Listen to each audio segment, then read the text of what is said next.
मेरे प्रिय प्राध्यापक साथी, कोरोना महामारी ने संपूर्ण विश्व को हिला के रख दिया। अनेक लोगों ने अपने प्रियजनों को गंवाया।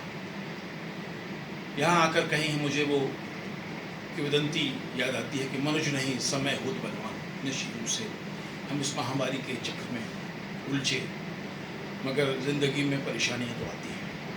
उन परेशानियों से उबरने की आवश्यकता होती है और वक्त सबका साथ देता है।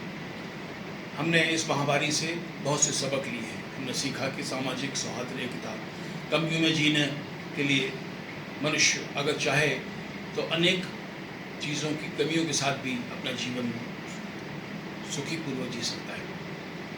अध्ययन अध्यापन में अवरोध आया है।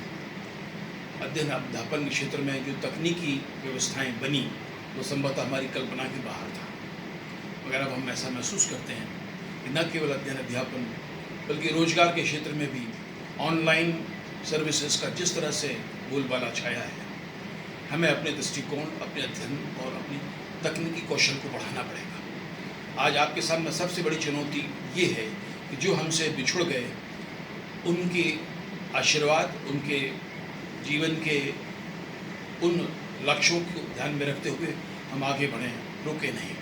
चलते रहना ही जीवन का नाम है। हमें अपने तकनीकी कौशल को बढ़ाना पड़ेगा। हमें गत्यात्मकता को अपने साथ रखना होगा। स्थिरता हमेशा परेशान करती है। विचारों में समग्रता और विचारों में खुलापन ज़रूरी है। जो चले गए उनकी मधुर स्मृतियों के साथ उनके उद्देश्यों को पूरा करने के लिए हम आगे बढ़ें। हमें याद रखना है, इतिहास ये बताता है कि सभी हमेशा महामारियों ने मनुष्य को कुछ न कुछ सिखाया है। इस बार हमारे युवा साथियों के सामने चुनौतियाँ कुछ भिन्न हैं।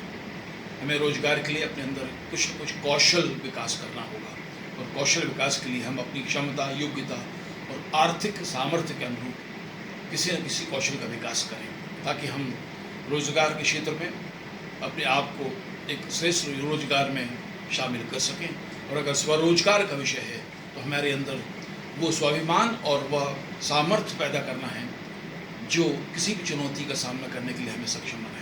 मुझे उम्मीद है कि हम सब मिलकर इस महामारी का सामना कर सकेंगे और हमारा राष्ट्र, देश, ये भारत विश्व में अपनी पताका फहराएगा। हम आगे रहेंगे, आगे थे और आगे चलते रहेंगे। याद रखें, बीत ईसाई बिसार दे, आगे की सुख दे, हमारे जीवन का लक्ष्य होना चाहिए। जो हुआ वो हुआ, हमारे हाथ में नहीं था। अब जो हो वो हमारे हाथ में है, उसकी हमें तैयारी करनी है। जय हिंद, जय भारत।